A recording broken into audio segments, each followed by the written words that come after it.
নমস্কাৰ। ভগৱান শ্ৰীকৃষ্ণৰ পৰম ৰসময়ী লীলাই ৰাস। শ্ৰীকৃষ্ণৰ সকলো লীলাৰ ভিতৰতে শ্ৰেষ্ঠ লীলা ৰাসলীলা।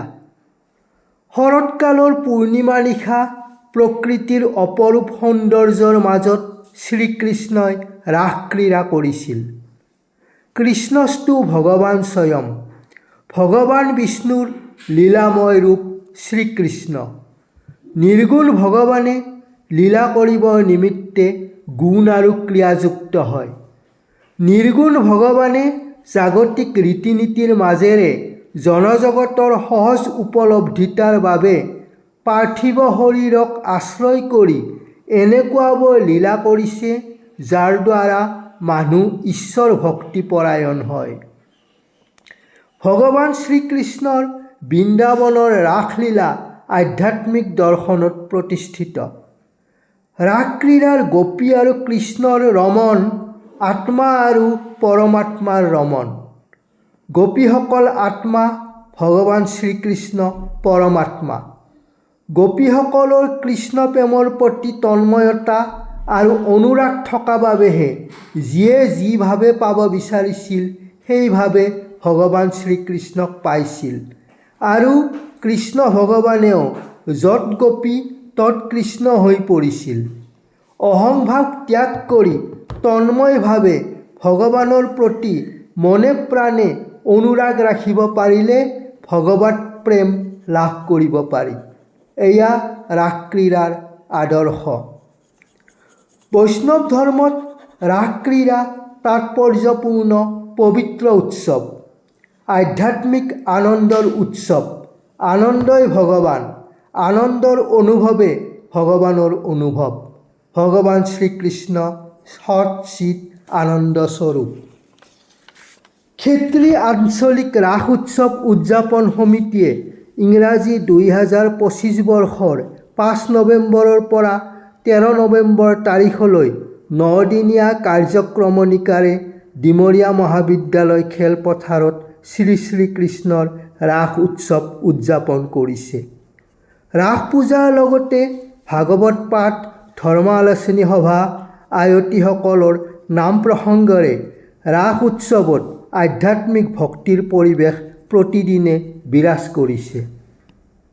ৰাস উৎসৱত সুধাকণ্ঠ ডক্টৰ ভূপেন হাজৰিকা, প্ৰাণৰ শিল্পী জুবিন গাৰ্গ, আন্তঃৰাষ্ট্ৰীয় বাঁহীবাদক দীপক শৰ্মাৰ প্ৰতি শ্ৰদ্ধাঞ্জলি জনোৱা হয়।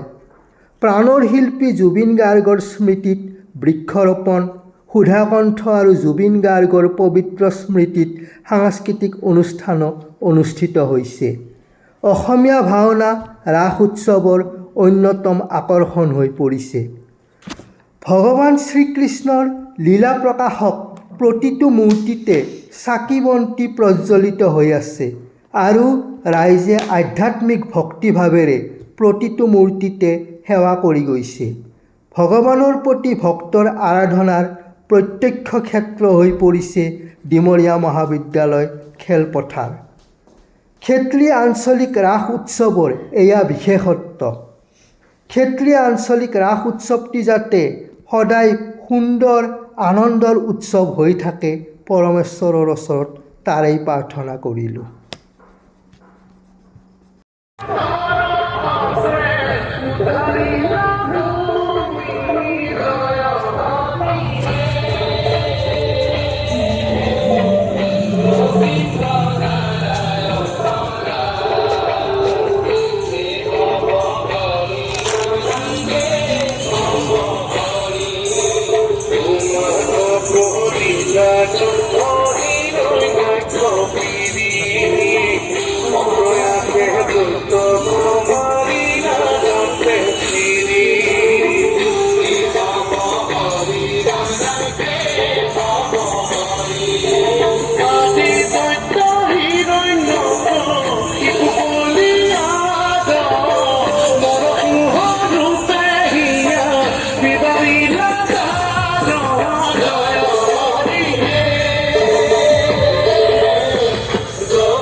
ক'ৰ পৰা ল'ম ৰ এইখিনিৰ পৰা লৈ এইখিনি